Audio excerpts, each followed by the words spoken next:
The Phantom Coach by Amelia B. Edwards.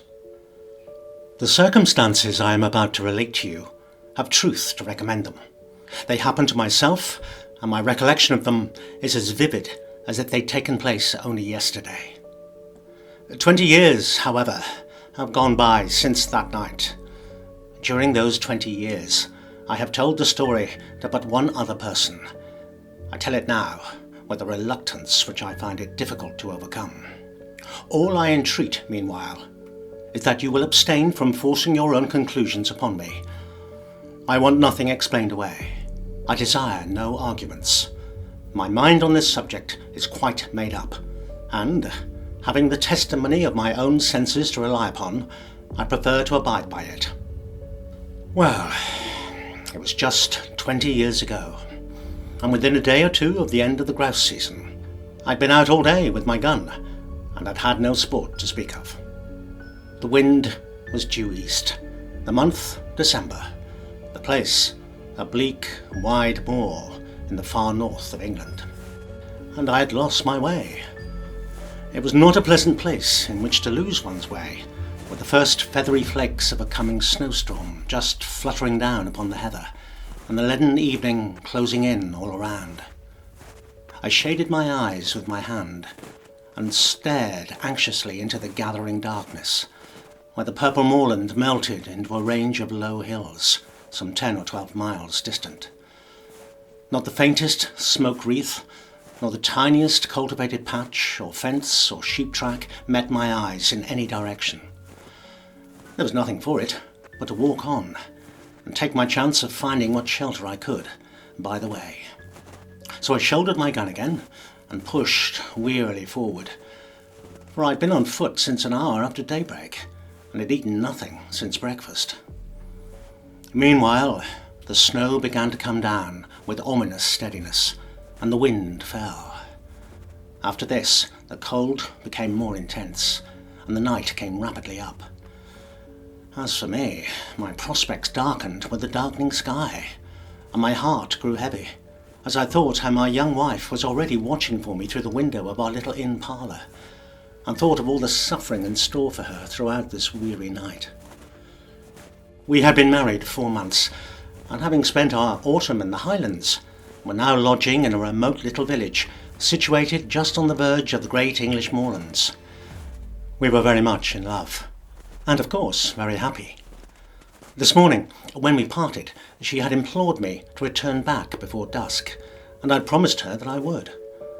What would I not have given to keep my word? Even now, weary as I was, I felt that with a supper, an hour's rest and a guide, I might still get back to her before midnight, if only guide and shelter could be found. And all this time, the snow fell, and the night thickened. I stopped and shouted every now and then, but my shouts seemed only to make the silence deeper. Then a vague sense of uneasiness came upon me, and I began to remember the stories of travellers who had walked on in the falling snow, until, wearied out, they were fain to lie down and sleep their lives away. Would it be possible, I asked myself, to keep on thus through all the long dark night?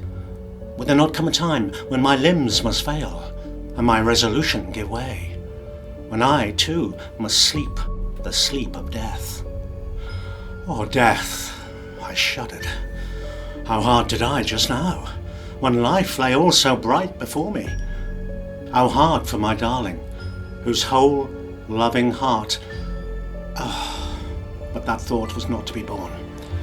To banish it, I shouted again, louder and longer, and then listened eagerly. Was my shout answered, or did I only fancy that I heard a far-off cry? I halloed again, and again the echo followed. Then a wavering speck of light came suddenly out of the dark, shifting, disappearing, growing momentarily nearer and brighter. Running toward it at full speed, I found myself, to my great joy, face to face with an old man and a lantern. "Thank God!" was the exclamation that burst involuntarily from my lips. Blinking and frowning, he lifted his lantern and peered into my face. "What for?" growled he sulkily. Well, for you. I began to fear I should be lost in the snow. Then, folks do get cast away hereabouts from time to time. And what's to hinder you from being cast away likewise, if the Lord's so minded? Well, if the Lord is so minded that you and I should be lost together, friend, then, indeed, we must submit. But I don't mean to be lost without you. How far am I from Wolding? Good 20 mile, more or less. And the nearest village? The nearest village is Wyke, and that's 12 miles to the side. Where do you live, then? Out yonder, said he, with a vague jerk of the lantern. You're going home, I presume? Maybe I am. Then I'm going with you. The old man shook his head and rubbed his nose reflectively with the handle of the lantern. It ain't no use, growled he. He won't let you in, not he. We'll see about that, I replied briskly. Now, who is he? The master. Who is the master? That's nought to you, was the unceremonious reply. Well, you lead the way, and I'll engage that the master shall give me shelter and a supper tonight. You can try him, muttered my reluctant guide, and still shaking his head, he hobbled, gnome-like, away through the falling snow. A large mass soon loomed up out of the darkness, and a huge dog rushed out, barking furiously. Is this the house? I asked. Aye, it's the house. Down be! And he fumbled in his pocket for the key. I drew up close behind him, prepared to lose no chance of entrance, and saw, in the little circle of light shed by the lantern, that the door was heavily studded with iron nails, like the door of a prison. In another minute he had turned the key, and I pushed past him into the house. Once inside, I looked round with curiosity, and found myself in a great raftered hall, which served, apparently, a variety of uses. One end was piled to the roof with corn, like a barn. The other was stored with flour sacks, agricultural implements, casks, and all kinds of miscellaneous lumber, while from the beams overhead hung rows of hams, flitches, and bunches of dried herbs for winter use. In the centre of the floor stood some huge object, gauntly dressed in a dingy wrapping cloth, and reaching halfway to the rafters. Lifting a corner of this cloth, I saw, to my surprise, a telescope of very considerable size, mounted on a rude, movable platform, with 4 small wheels. The tube was made of painted wood, bound round with bands of metal rudely fashioned. The speculum, so far as I could estimate its size in the dim light, measured at least 15 inches in diameter. While I was yet examining the instrument, and asking myself whether it was not the work of some self-taught optician, a bell rang sharply. That's for you, said my guide, with a malicious grin. Yonder's his room. He pointed to a low black door at the opposite side of the hall. I crossed over, rapped somewhat loudly, and went in, without waiting for an invitation. A huge, white-haired old man rose from a table covered with books and papers, and confronted me sternly. "Who are you?" said he, "and how came you here? And what do you want?" "James Murray, barrister at law. On foot across the moor. Meat, drink, and sleep." He bent his bushy brows into a portentous frown. "Mine is not a house of entertainment," he said, haughtily. "Jacob, how dare you admit this stranger?" "I didn't admit him," grumbled the old man. "He followed me over the moor and shouldered his way in before me. Well, I'm no match for 6'2". "And pray, sir, by what right have you forced an entrance into my house?" "Well, the same by which I should have clung to your boat if I were drowning. The right of self-preservation." "Self-preservation? Well, there's an inch of snow on the ground already," I replied briefly, "and it would be deep enough to cover my body before daybreak." He strode to the window, pulled aside a heavy black curtain, and looked out. "It's true," he said. "You can stay, if you choose, until morning. Jacob, serve the supper." With this, He waved me to a seat, resumed his own, and became at once absorbed in the studies from which I had disturbed him. I placed my gun in a corner, drew a chair to the hearth, and examined my quarters at leisure. Smaller and less incongruous in its arrangements than the hall, this room contained, nevertheless, much to awaken my curiosity. The floor was carpetless. The whitewashed walls were in parts scrawled over with strange diagrams, and in others covered with shelves crowded with philosophical instruments, the uses of many of which were unknown to me. On one side of the fireplace stood a bookcase filled with dingy folios. On the other, a small organ, fantastically decorated with painted carvings of medieval saints and devils. Through the half-open door of a cupboard at the further end of the room, I saw a long array of geological specimens, surgical preparations, crucibles, retorts, and jars of chemicals, while on the mantel-shelf beside me, amid a number of small objects, stood a model of the solar system, a small galvanic battery, and a microscope. Every chair had its burden. Every corner was heaped high with books. The very floor was littered over with maps, casts, papers, tracings, and learned lumber of all conceivable kinds. I stared about me with an amazement increased by every fresh object upon which my eyes chanced to rest. So strange a room I had never seen, yet seemed it stranger still to find such a room in a lone farmhouse amidst those wild and solitary moors. Over and over again I looked from my host to his surroundings, and from his surroundings back to my host, asking myself who and what he could be. His head was singularly fine, but it was more the head of a poet than of a philosopher.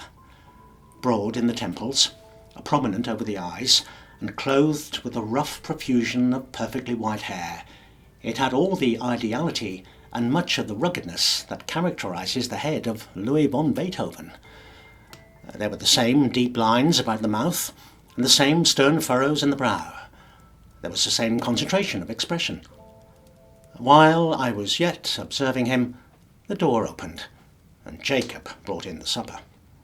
His master then closed his book, rose, and with more courtesy of manner than he'd yet shown, invited me to the table. A dish of ham and eggs, a loaf of brown bread, and a bottle of admirable sherry were placed before me. "I have but the homeliest farmhouse fare to offer you, sir," said my entertainer. "Your appetite, I trust, will make up for the deficiencies of our larder." I had already fallen upon the viands, and now protested, with the enthusiasm of a starving sportsman, that I had never eaten anything so delicious. He bowed stiffly, and sat down to his own supper, which consisted primitively of a jug of milk and a basin of porridge. We ate in silence, and when we had done, Jacob removed the tray. I then drew my chair back to the fireside. My host, somewhat to my surprise, did the same, and turning abruptly towards me, said, "Sir, I have lived here in strict retirement for 23 years, and during that time I've not seen as many strange faces, and I've not read a single newspaper. You are the first stranger who has crossed my threshold for more than 4 years. Will you favour me with a few words of information respecting that outer world from which I have parted company so long?" "Pray interrogate me," I replied. "I am heartily at your service." He bent his head in acknowledgment, leaned forward, with his elbows resting on his knees and his chin supported in the palms of his hands, stared fixedly into the fire, and proceeded to question me. His inquiries related chiefly to scientific matters, with the later progress of which, as applied to the practical purposes of life, he was almost wholly unacquainted. No student of science myself, I replied as well as my slight information permitted, but the task was far from easy, and I was much relieved when, passing from interrogation to discussion, he began pouring forth his own conclusions upon the facts which I had been attempting to place before him. He talked, and I listened, spellbound. He talked till I believe he almost forgot my presence, and only thought aloud. I'd never heard anything like it then, and I have never heard anything like it since. Familiar with all systems of all philosophies, subtle in analysis, bold in generalization, he poured forth his thoughts in an uninterrupted stream, and still leaning forward in the same moody attitude with his eyes fixed upon the fire, wandered from topic to topic, from speculation to speculation, like an inspired dreamer. From practical science to mental philosophy, from electricity in the wire to electricity in the nerve, from Watts to Mesmer, from Mesmer to Reichenbach, from Reichenbach to Swedenborg, Spinoza, Condillac, Descartes, Berkeley, Aristotle, Plato, and the Magi and mystics of the East were transitions which, however bewildering in their variety and scope, seemed easy and harmonious upon his lips as sequences in music. By and by, I forget now by what link or conjecture or illustration, he passed on to that field which lies beyond the boundary line of even conjectural philosophy, and reaches no man knows whither. He spoke of the soul and its aspirations, of the spirit and its powers, of second sight, of prophecy, of those phenomena which, under the names of ghosts, spectres, and supernatural appearances, have been denied by the sceptics and attested by the credulous of all ages.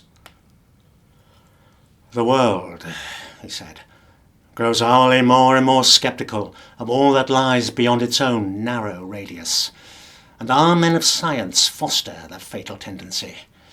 They condemn as fable all that resists experiment.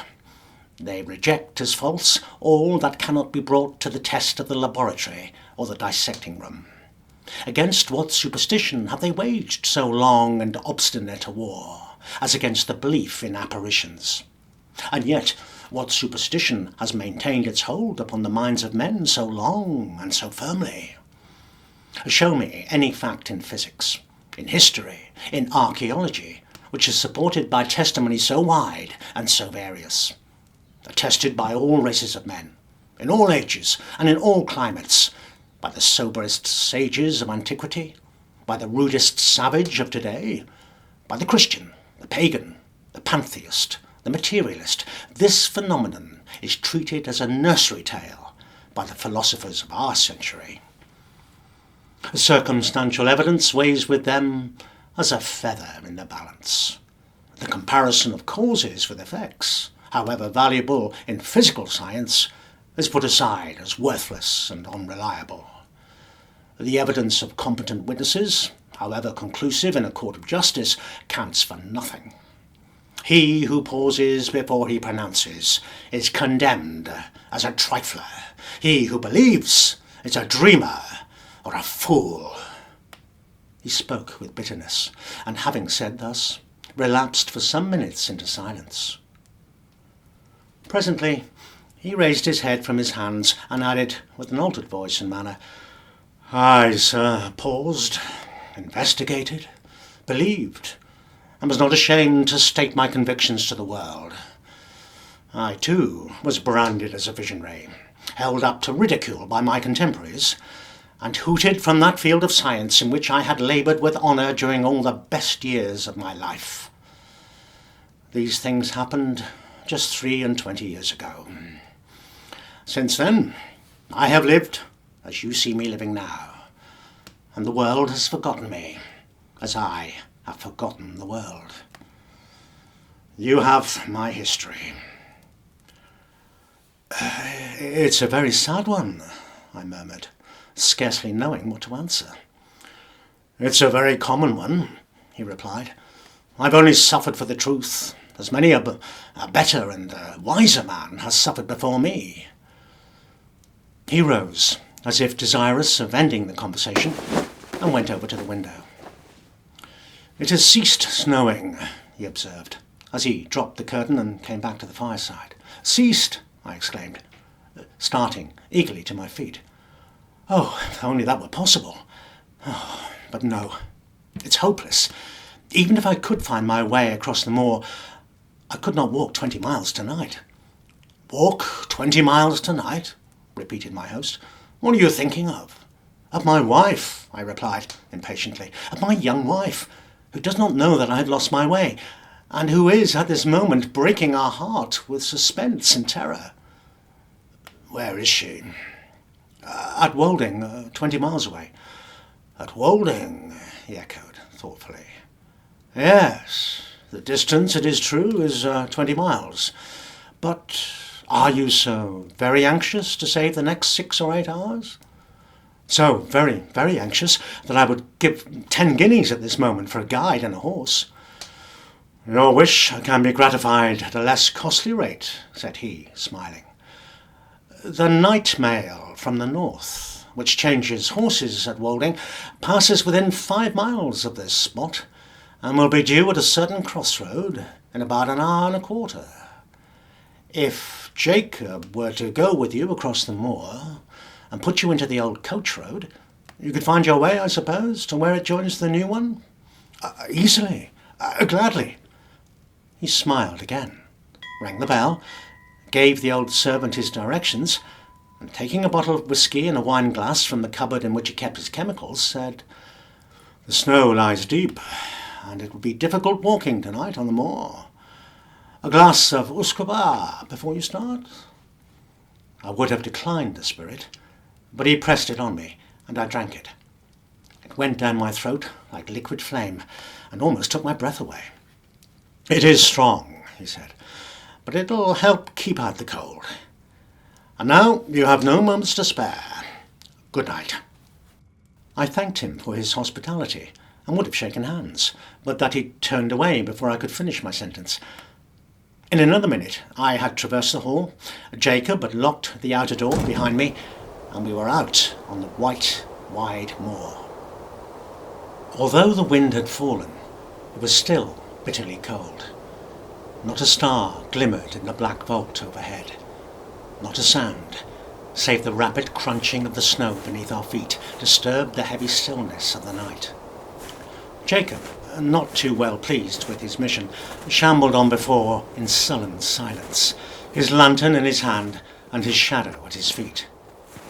I followed, with my gun over my shoulder, as little inclined for conversation as himself. My thoughts were full of my late host. His voice yet rang in my ears. His eloquence yet held my imagination captive. I remember to this day, with surprise, how my overexcited brain retained whole sentences and parts of sentences, troops of brilliant images, and fragments of splendid reasoning, in the very words in which he had uttered them. Musing thus over what I had heard, and striving to recall a lost link here and there, I strode on at the heels of my guide, absorbed and unobservant. Presently, at the end, as it seemed to me, of only a few minutes, he came to a sudden halt and said, "Yon's your road. Keep the stone wall to your right side, and you can't fail of the way." This, then, is the old coach road? Aye, 'tis the old coach road. And how far do I go before I reach the crossroads? Nigh upon 3 mile. I pulled out my purse, and he became more communicative.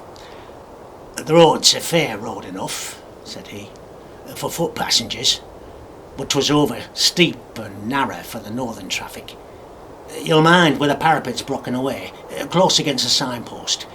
It's never been mended since the accident. What accident? The night mail pitched right over there into the valley below, a good 50 feet or more, and just at the worst bit of road in the whole county. Horrible. Were many lives lost? All. 4 were found dead, and t'other 2 died next morning. How long is it since this happened? Just 9 year. Near the signpost, you say? I will bear it in mind. Good night. Good night, sir, and thank ye. Jacob pocketed his half-crown, made a faint pretence of touching his hat, and trudged back in the way he had come. I watched the light of his lantern till it quite disappeared, and then turned to pursue my way alone. This was no longer matter of the slightest difficulty, for despite the dead darkness overhead, the line of stone wall showed distinctly enough against the pale gleam of the snow. How silent it seemed now, with only my footsteps to listen to. How silent and how solitary. A strange, disagreeable sense of loneliness stole over me. I walked faster. I hummed a fragment of a tune. I cast up enormous sums in my head and accumulated them at compound interest. I did my best, in short, to forget the startling speculations to which I had just been listening, and to some extent I succeeded. Meanwhile, the night air seemed to become colder and colder, and though I walked fast, I found it impossible to keep myself warm. My feet were like ice. I lost sensation in my hands and grasped my gun mechanically. I even breathed with difficulty, as though, instead of traversing a quiet North Country highway, I was scaling the uppermost heights of some gigantic Alp. This last symptom became presently so distressing that I was forced to stop for a few minutes and lean against a stone wall. As I did so, I chanced to look back up the road, and there, to my infinite relief, I saw a distant point of light, like the gleam of an approaching lantern. I at first concluded that Jacob had retraced his steps and followed me, but even as the conjecture presented itself, a second light flashed into sight, a light evidently parallel with the first and approaching at the same rate of motion. It needed no second thought to show me that these must be the carriage lamps of some private vehicle, though it seemed strange that any private vehicle should take a road professedly disused and dangerous. There could be no doubt, however, of the fact, for the lamps grew larger and brighter every moment, and I even fancied I could already see the dark outline of the carriage between them. It was coming up very fast, and quite noiselessly, the snow being nearly a foot deep under the wheels. And now the body of the vehicle became distinctly visible behind the lamps. It looked strangely lofty. A sudden suspicion flashed upon me. Was it possible I had passed the crossroads in the dark without observing the signpost? And could this be the very coach which I had come to meet? No need to ask myself that question a second time, for here it came round the bend of the road, guard and driver, one outside passenger, and 4 steaming greys, all wrapped in a soft haze of light, through which the lamps blazed out like a pair of fiery meteors. I jumped forward, waved my hat and shouted. The mail came down at full speed and passed me. For a moment I feared that I had not been seen or heard, but it was only for a moment. The coachman pulled up. The guard, muffled to the eyes in capes and comforters and apparently sound asleep in the rumble, neither answered my hail nor made the slightest effort to dismount. The outside passenger did not even turn his head. I opened the door for myself and looked in. There were but 3 travellers inside, so I stepped in, shut the door, slipped into the vacant corner, and congratulated myself on my good fortune. The atmosphere of the coach seemed, if possible, colder than that of the outside air, and was pervaded by a singularly damp and disagreeable smell. I looked round at my fellow passengers. They were all 3 men, and all silent. They did not seem to be asleep, but each leaned back in his corner of the vehicle, as if absorbed in his own reflections. I attempted to open a conversation.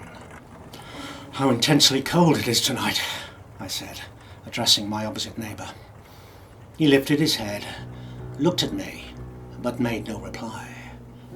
"The winter," I added, "seemed to have begun in earnest."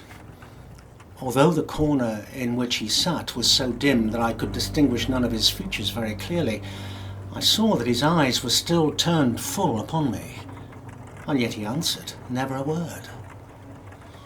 At any other time I should have felt, and perhaps expressed, some annoyance, but at the moment I felt too ill to do either. The icy coldness of the night air had struck a chill to my very marrow, and the strange smell inside the coach was affecting me with an intolerable nausea. I shivered from head to foot, and turning to my left-hand neighbour, asked if he had any objection to an open window. He neither spoke nor stirred. I repeated the question somewhat more loudly, but with the same result. Then I lost patience and let the sash down. As I did so, the leather strap broke in my hand, and I observed that the glass was covered with a thick coat of mildew, the accumulation apparently of years. My attention being thus drawn to the condition of the coach, I examined it more narrowly, and saw by the uncertain light of the outside lamps that it was in the last stage of dilapidation. Every part of it was not only out of repair, but in a condition of decay. The sashes splintered at a touch. The leather fittings were crusted over with mould and literally rotting from the woodwork. The floor was almost breaking away beneath my feet. The whole machine, in short, was foul with damp, and had evidently been dragged from some outhouse in which it had been mouldering away for years to do another day or two of duty on the road. I turned to the third passenger, whom I had not yet addressed, and hazarded one more remark. "This coach," I said, "is in a deplorable condition, and the regular mail, I suppose, is under repair." He moved his head slowly and looked me in the face without speaking a word. I shall never forget that look while I live. I turned cold at heart under it. I turn cold at heart even now when I recall it. His eyes glowed with a fiery, unnatural lustre. His face was livid as the face of a corpse. His bloodless lips were drawn back as if in the agony of death, and showed the gleaming teeth between. The words that I was about to utter died upon my lips, and a strange horror, a dreadful horror, came upon me. My sight had by this time become used to the gloom of the coach, and I could see with tolerable distinctness. I turned to my opposite neighbour, and he too was looking at me, with the same startling pallor in his face, and the same stony glitter in his eyes. I passed my hand across my brow. I turned to the passenger on the seat beside my own and saw, oh heaven, how shall I describe what I saw? I saw that he was no living man, that none of them were living men like myself.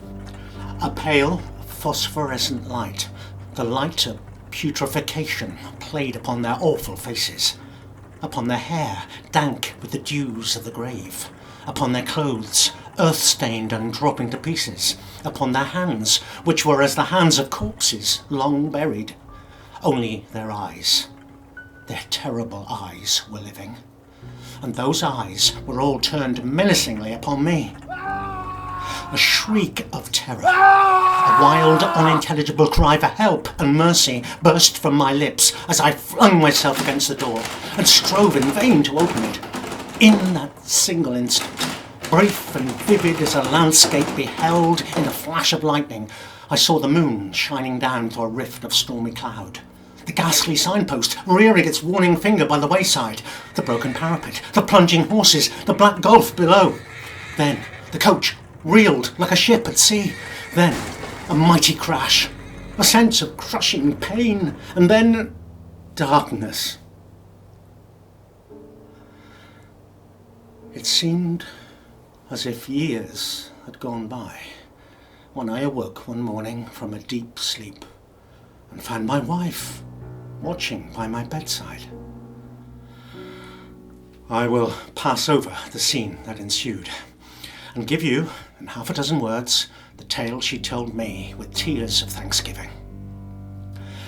I had fallen over a precipice, close against the junction of the old coach road and the new, and had only been saved from certain death by lighting upon a deep snowdrift that had accumulated at the foot of the rock beneath. In this snowdrift I was discovered at daybreak by a couple of shepherds, who carried me to the nearest shelter and brought a surgeon to my aid. The surgeon found me in a state of raving delirium, with a broken arm and a compound fracture of the skull. The letters in my pocketbook showed my name and address. My wife was summoned to nurse me, and, thanks to youth and a fine constitution, I came out of danger at last. The place of my fall, I need scarcely say, was precisely that at which a frightful accident had happened to the Northern Mail 9 years before. I never told my wife the fearful events which I have just related to you. I told the surgeon who attended me, but he treated the whole adventure as a mere dream born of the fever in my brain. We discussed the question over and over again, until we found that we could discuss it with temper no longer, and then we dropped it. Others may form what conclusions they please. I know that 20 years ago, I was the fourth inside passenger in that phantom coach.